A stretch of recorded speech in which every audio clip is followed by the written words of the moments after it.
The Nexus Academy for Strategic Combat Studies occupied a space station that looked like someone had tried to build a university inside a weapon and succeeded at both. Floating in the neutral zone between 7 different stellar governments, it served as the place where various species sent their military officers to learn how other people killed things. The brochure called it Cross-Species Tactical Education.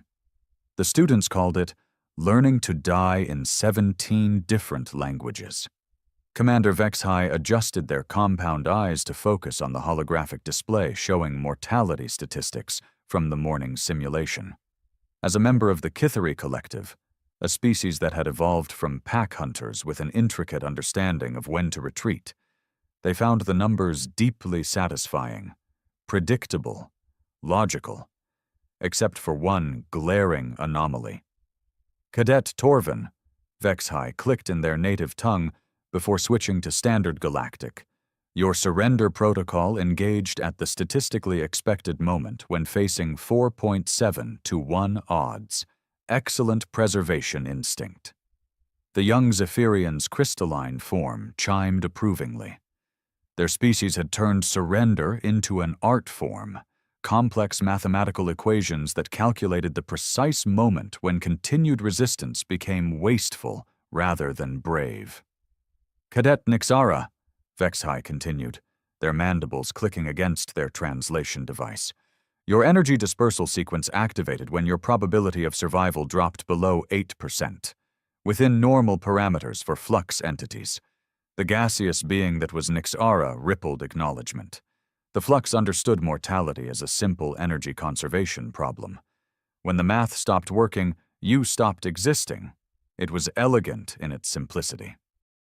Over 97% of viewers here are watching without subscribing. Don't be one of them. Hit that subscribe button right now and join the journey. Every click helps us grow stronger, and you'll never miss the next epic story. Now, Vexhai's 4 arms gestured at the holographic display, where one red indicator stubbornly remained active long after all others had gone dark.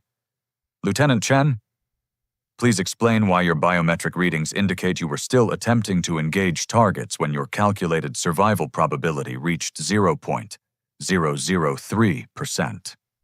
Lieutenant Cora Chen sat with the relaxed posture of someone who had been asked this question before. Her dark eyes held the kind of amusement that made other species nervous, the look of someone who found the universe's attempts to kill her mildly entertaining, rather than concerning. I was winning, she said. The classroom went silent. Even the nebulae observer, who communicated through atmospheric pressure changes, managed to convey stunned disbelief. Winning! Vexhai's translator struggled with what it perceived as a logic error. You were statistically dead. The simulation parameters clearly showed. I know what they showed, Cora stretched, joints popping in a way that made the non-mammalian species flinch. But I wasn't dead yet, so I kept fighting. Cadet Torvin's crystals chimed in confusion. But the mathematical certainty of defeat should have triggered your species' surrender protocols. Where is your self-preservation? We have self-preservation, Cora replied. We just define it differently. This was the moment Vexhai realized they might have a problem.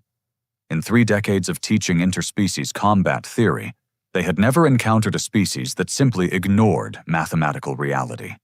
Even the Saurid hegemony, notorious for their aggressive territorial behavior, understood when to retreat and regroup. Perhaps, interrupted Dr. Zalmek, a Saurid instructor whose scales had turned the deep brown that indicated academic fascination. We should examine Lieutenant Chen's species' psychological profile more carefully. Humans are relatively new to our academic consortium. Vexhai pulled up the human data files, scanning through what appeared to be a remarkably thin document. Most species required extensive psychological mapping to predict their behavior in combat situations. The human file seemed to consist mainly of question marks and a note that read, Additional research required. See attached incident reports. Incident reports? Vexai muttered. Oh, those. Cora's grin widened. Let me guess. The one where Captain Martinez held a position for 6 hours after command declared him dead. Or maybe the one where Sergeant Kim kept fighting with 3 broken limbs because she hadn't received official permission to surrender. The classroom's environmental systems adjusted automatically as the collective stress pheromones of 17 different species began to overwhelm the air recyclers. You're saying, Nixara's gaseous form flickered uncertainly, that your species continues combat operations even after logical assessment indicates certain death? We're saying, Cora corrected, that logical assessment is just someone's opinion. Death is certain for everybody eventually. The timing is negotiable. Dr. Zalmek's scales shifted to a color that roughly translated to existential dread. But surely you have some instinctual understanding of when continued resistance becomes pointless? Pointless to who? The question hung in the air like a dangerous weapon that no one wanted to touch. Vexahai had spent their entire career studying the mathematics of warfare. Every species they had encountered possessed some version of the same basic survival algorithm: assess threat, calculate odds, surrender when defeat became inevitable. It was the foundation of civilized conflict resolution. Humans apparently hadn't received that memo. Let me understand this correctly, Vexhai said slowly. Your species lacks standardized capitulation protocols? We have them, Cora replied. We just prefer to use them on our own terms. What terms? When we decide someone deserves mercy, not when they decide they deserve to live. The translation systems across the classroom began making unhappy buzzing sounds as they tried to process a concept that didn't exist in most species' psychological frameworks. Cadet Torvin's crystalline structure actually cracked slightly. You're saying you choose when to show mercy to your opponents, even when you're losing? Especially when we're losing. That's when the choice means something. Vexhai realized they were witnessing something unprecedented in their academic experience. Not a species that was better at fighting, or more aggressive, or more tactically advanced. A species that simply refused to acknowledge that anyone else had the authority to determine when they should stop existing. The implications were staggering. Commander, Dr. Zalmek's scales had shifted to what could only be described as polite terror. Perhaps we should consider a practical examination. To better understand these unique behavioral patterns, Vexhai looked at their class roster. 17 different species, each with well-documented psychological profiles and predictable behavioral responses. And one human who apparently treated mathematical certainty as a casual suggestion. Very well. Tomorrow we'll conduct a live simulation exercise. Full sensory immersion, real pain responses, genuine consequences for poor decision-making. Vexhai's mandibles clicked decisively. We'll see how these theoretical differences translate to practical application. Cora Chen's smile could have powered a small starship. Looking forward to it, Commander. As the class filed out, Vexhai noticed something troubling. The other students weren't discussing tactics or comparing notes as usual. Instead, they were clustering together, speaking in hushed tones, occasionally glancing back at the human with expressions that could only be described as worried.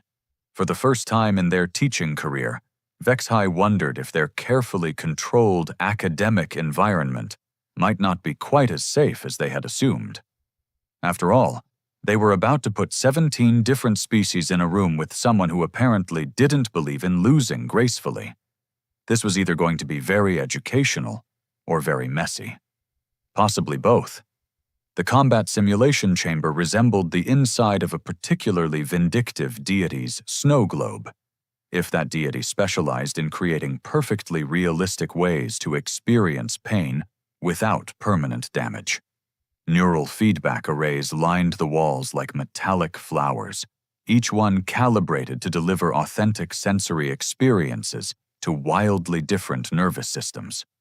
Commander Vex-High watched from the observation deck as their students filed into individual simulation pods. The exercise was straightforward.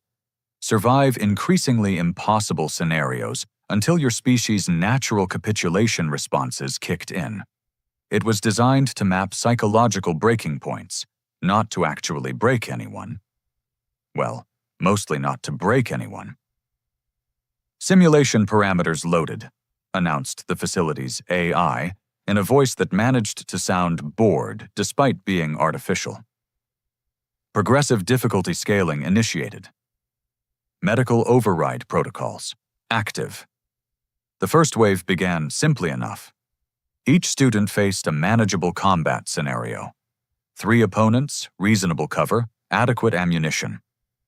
Standard military doctrine suggested these encounters should last approximately 12 minutes before natural retreat instincts engaged. Cadet Torven's crystalline form lasted 11 minutes and 43 seconds before executing a flawless tactical withdrawal. Their mathematical precision was almost beautiful to watch. Nixara dispersed at the 13-minute mark, which was actually impressive for a flux entity. Energy beings typically calculated withdrawal points with ruthless efficiency. The Saurid cadet held out for nearly 15 minutes before territorial aggression gave way to survival pragmatism. Lieutenant Chen was still fighting at the 47-minute mark. Status report, Vex-High demanded, their compound eyes tracking the impossible readings on their display screens. The human's biometrics indicate extreme physical stress, multiple simulated injuries, and ammunition depletion. The AI reported with what sounded suspiciously like confusion. However, she has begun using environmental objects as weapons and appears to be improvising. On the tactical display, Cora had somehow turned a broken piece of cover into a makeshift spear and was using it to systematically dismantle her opponent's defensive positions. Her movements had the fluid desperation of someone who had stopped caring about conventional tactics. Increase difficulty parameters, Vex-High ordered. The AI complied. Cora's opponents doubled, then tripled. Her cover disappeared. Her simulated injuries accumulated to levels that should have triggered unconsciousness in any rational nervous system. She kept moving. Commander, Cadet Torven's harmonic voice carried a note of genuine distress. Perhaps we should halt the exercise. The probability calculations indicate she cannot possibly succeed. That's what makes it interesting, Doctor. Zalmec observed, their scales cycling through colors that didn't have direct translations, but roughly meant academic fascination mixed with existential horror. At the 90-minute mark, something unprecedented happened. Cora's simulated opponents began attempting to negotiate. Please, one of the AI-controlled combatants called out in Standard Galactic. Cease your advance. We can discuss terms. Cora's response was to launch herself over a barrier and tackle the speaker. We surrender, another opponent shouted. We yield the field. I didn't ask you to yield, Cora replied, her voice carrying clearly through the chamber's audio feed. She was breathing heavily, simulated blood streaming from multiple wounds, but her tone was conversational, almost friendly. I asked you to fight better. The observation deck went silent except for the nervous clicking of various species' anxiety responses. Commander, the AI's voice had developed an unusual inflection. I am experiencing difficulty maintaining simulation parameters. The human subject is exceeding programmed behavioral boundaries. Vex-High stared at the readings. Cora's survival probability had dropped to 0.001%. Her simulated injuries included 3 broken ribs, a dislocated shoulder, and what the medical censors classified as catastrophic blood loss. Any reasonable organism should have been unconscious. Instead, she had somehow cornered her remaining opponents and was methodically dismantling their weapons while humming what the translation system identified as a tune of unclear origin but disturbingly upbeat tempo. How is she still mobile? Nixara's gaseous form rippled with what could only be described as scientific bewilderment. Spite, Cora answered, apparently having overheard the question. It's incredibly motivating. Spite? Dr. Zalmek's scales had gone completely black, a color that usually indicated system shutdown from cognitive overload. The desire to keep going specifically because someone told you that you can't, Cora explained, while systematically destroying the last of her opponent's equipment. It's like stubbornness, but with more violence. The final simulated opponent, a virtual construct designed to represent peak combat efficiency, knelt and placed its weapon on the ground.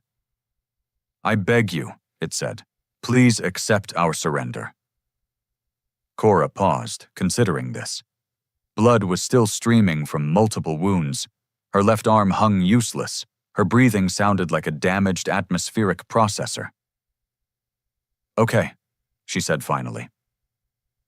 The simulation ended. The medical bay's autodoc immediately began treating Cora for neural feedback strain, though she waved off most of its ministrations with the casual air of someone accustomed to being rebuilt from spare parts. Fascinating, Doctor, Zalmek murmured, reviewing the combat footage.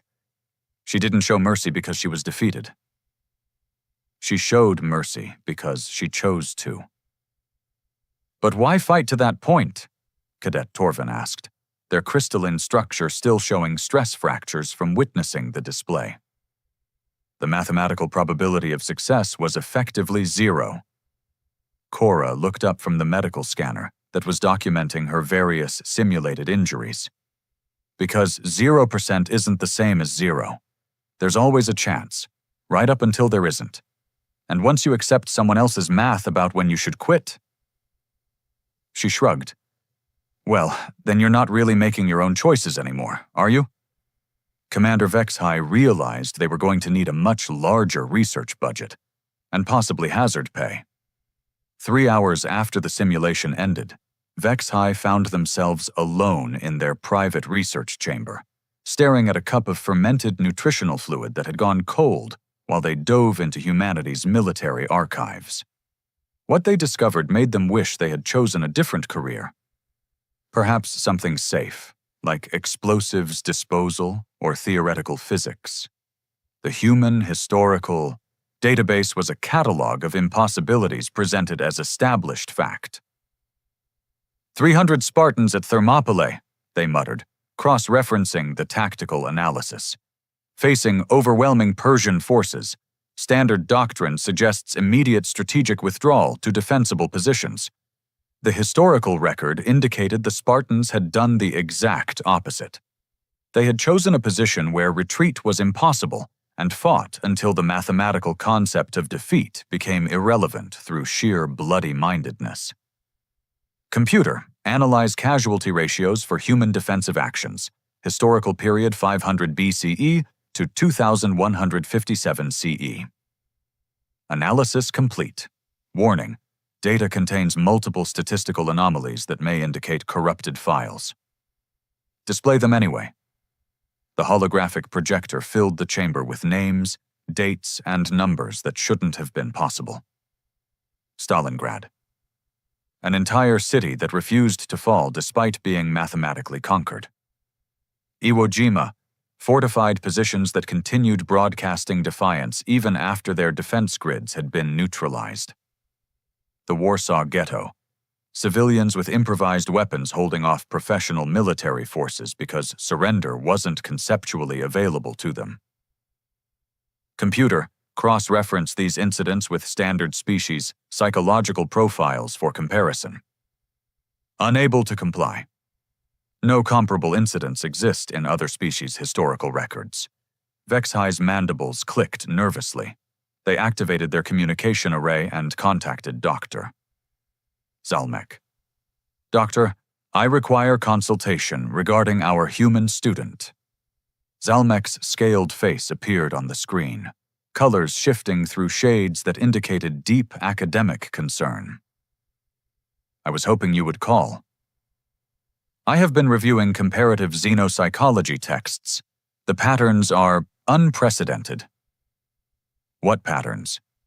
Every sapient species in the galactic community has developed some variation of the same fundamental survival protocol. Assess threat, calculate odds, submit when defeat becomes certain. It prevents unnecessary casualties and enables civilized conflict resolution. And humans? Humans appear to have skipped that particular evolutionary development entirely. Zalmek's scales shifted to a color that roughly translated to scientific horror. Instead, they developed what their own psychologists term terminal stubbornness as a survival mechanism. A new voice interrupted their conversation. Professor Yildan of the Nebulae Collective, whose gaseous form materialized through the chamber's atmospheric vents. Colleagues, Yildan's pressure wave communication rippled through the air. I have been conducting atmospheric analysis of the human student's stress responses during combat simulation. And her biochemistry indicates she was experiencing what humans term fight or flight response. However, the flight component appears to be missing. There is only fight, escalating in intensity until external resolution occurs. Vexhi felt a chill that had nothing to do with the chamber's environmental controls. Are you suggesting humans are biologically incapable of surrender? Not incapable, Doctor, Zalmek corrected. Unwilling to recognize external authority over their mortality. There is a significant difference. Professor Yildan's atmospheric pressure fluctuated in what passed for agreement among their species. I have been analyzing their cultural artifacts. They possess extensive literature celebrating individuals who chose death over submission. This appears to be considered admirable behavior rather than psychological dysfunction.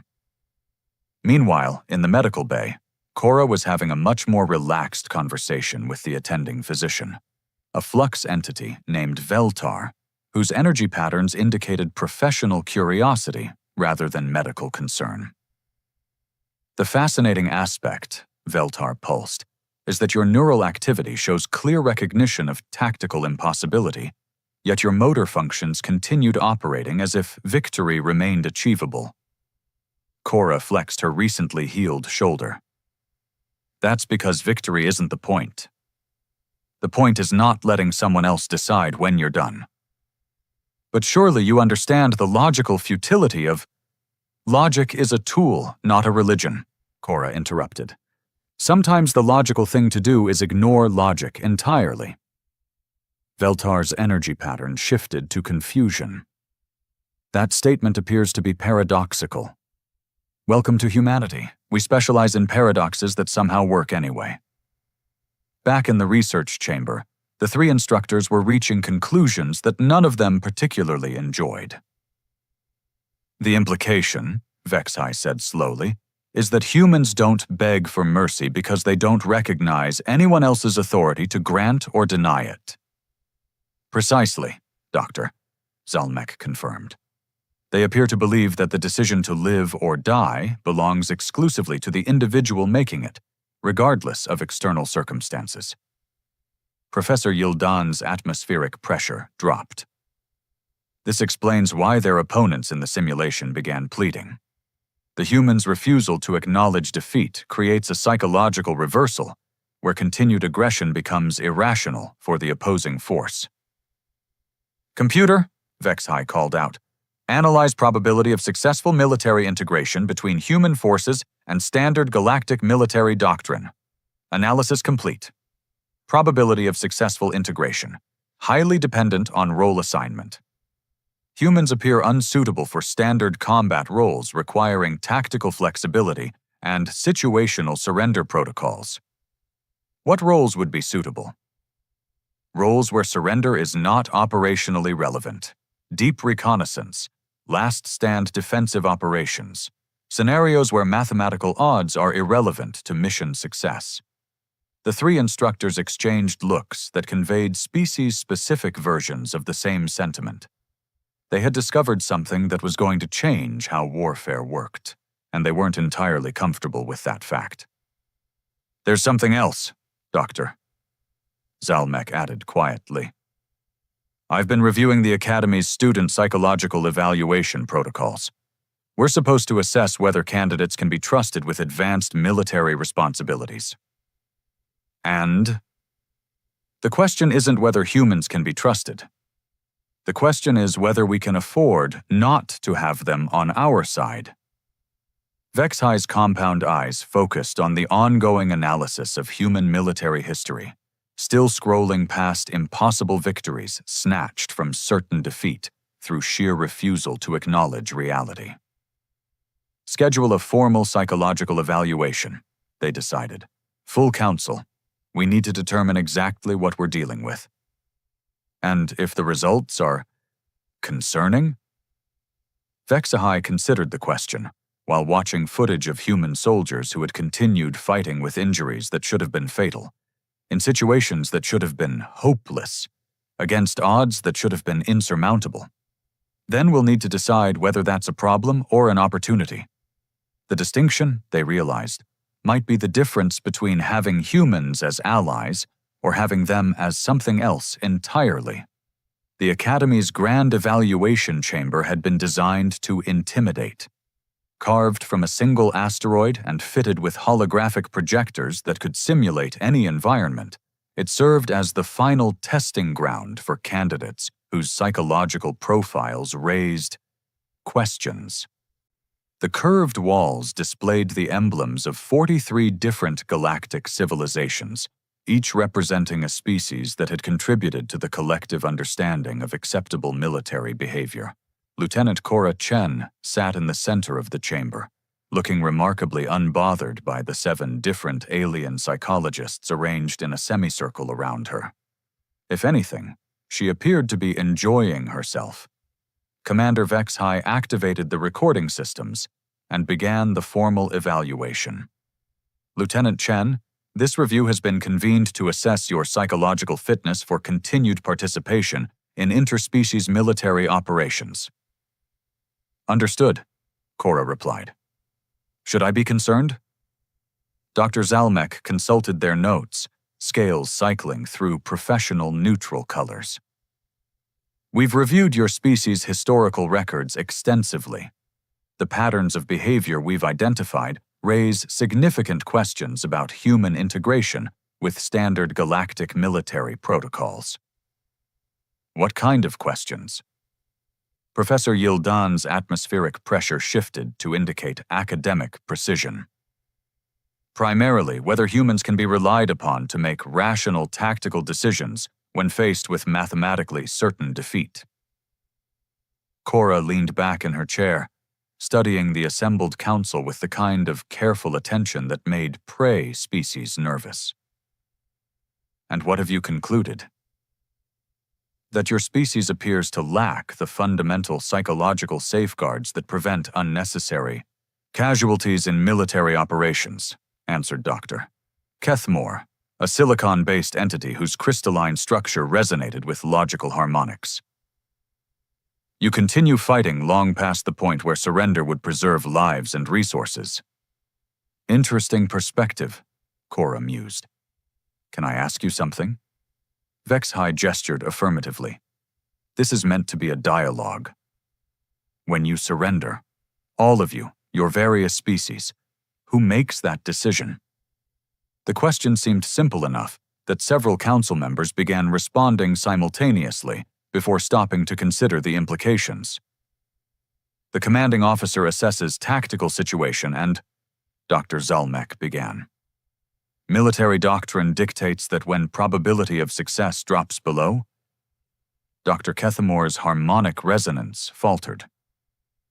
The logical individual recognizes mathematical certainty, and Professor Yildan's atmospheric pressure fluctuated uncertainly. Right, Cora nodded. Someone else. Someone higher up the chain, or some external calculation, or some predetermined threshold. Someone or something other than the person who's actually doing the dying makes the choice about when they should stop living. The chamber's environmental systems hummed quietly while the council processed this observation. And humans? Vexhai prompted. We figure that's our decision to make. Not yours, not some algorithm, not even our own commanding officers unless we choose to let them make it for us. Cora's expression remained pleasant, conversational. The moment you let someone else decide when you should give up, you've already surrendered the most important choice you'll ever make. Dr. Kethamore's crystalline structure chimed with what passed for confusion among their species. But this leads to unnecessary casualties, waste of resources, irrational tactical outcomes. Does it? The simple question hung in the air like a gravity bomb waiting to detonate. Computer, Cora called out. Display human military casualty rates in defensive operations compared to average galactic standard for equivalent scenarios. The holographic display filled with data that made several council members recalibrate their optical sensors. As you can see, Cora continued conversationally, humans actually take fewer casualties in defensive operations than most species. Turns out that when your enemies know you won't surrender regardless of the odds, they tend to be more careful about engaging you in the first place. Vexhai studied the numbers with growing comprehension. Deterrent effect. Exactly. When someone knows that fighting you means fighting until one side is completely eliminated, they start looking for alternatives to fighting. Cora smiled. Most conflicts end through negotiation rather than combat when both sides understand that escalation leads to extinction rather than submission. Professor Yildan's atmospheric density shifted dramatically. You're suggesting that humans serve as a stabilizing influence on military conflicts by making the consequences of warfare absolute rather than negotiable. I'm suggesting that sometimes the most peaceful thing you can do is make it very clear that you're prepared to be extremely violent if necessary. Cora stood and walked to the chamber's central hologram projector. Computer, simulate standard hostage negotiation scenario. Multiple civilian casualties imminent, overwhelming hostile force, no backup available. The simulation materialized around them. 40 armed combatants. Dozens of civilian hostages. Impossible odds for a single rescuer. Standard protocol for most species? Cora asked. Negotiate for reduced casualties. Accept partial losses. Minimize overall harm, Dr. Zelmek recited. Human protocol? Cora drew a simulated weapon. No hostages die. Period. She moved into the simulation with fluid precision, not seeking to minimize her own risk but to maximize the enemy's uncertainty. Every action communicated absolute commitment to an outcome that prohibited negotiation. Within 12 minutes, the hostage-takers were surrendering. They begged me for mercy, Cora observed as the simulation ended. Because they finally understood that dying wasn't their choice to make. It was mine. The council sat in silence that stretched well past comfortable and into the realm of existentially disturbing. Finally, Commander Vexhai spoke. This evaluation was designed to determine whether humans could be trusted with galactic peacekeeping responsibilities. And your conclusion? That we've been asking the wrong question entirely. Vexhai's mandibles clicked with what might have been amusement or terror. The question isn't whether humans can be trusted with peacekeeping responsibilities. The question is whether galactic peace can survive without humans enforcing it. Dr. Zelmek's scales had shifted to a color that indicated profound paradigm shift. Species that know surrender is always an option will test boundaries, probe weaknesses, calculate acceptable losses. But if they believe their opponents will fight to absolute conclusion, then they find diplomatic solutions instead of military ones, Cora finished. Amazing how reasonable people become when unreasonable isn't survivable. Professor Yildan's atmospheric pressure stabilized into what passed for resigned acceptance among their kind. We've been treating human psychological patterns as a bug in their programming. When it's actually a feature, Vexhai agreed. Perhaps the most important feature in galactic civilization. Cora collected her belongings and headed towards the chamber's exit. Will there be anything else, commanders? Just one more question, Vexhai called after her. Earlier, you showed mercy to your opponents in both simulations. Why? Cora paused at the doorway, looking back with an expression that was equal parts amused and predatory. Because they asked nicely, and because I chose to. The door sealed behind her, leaving 7 different species to contemplate the uncomfortable realization that their carefully ordered universe had just been revealed to depend entirely on the goodwill of a species that didn't believe in losing gracefully. Outside the chamber, Cora Chen walked through corridors filled with alien cadets who stepped aside without quite knowing why, heading toward her next class with the satisfied air of someone who had just explained why water was wet to fish, who had never considered the question before.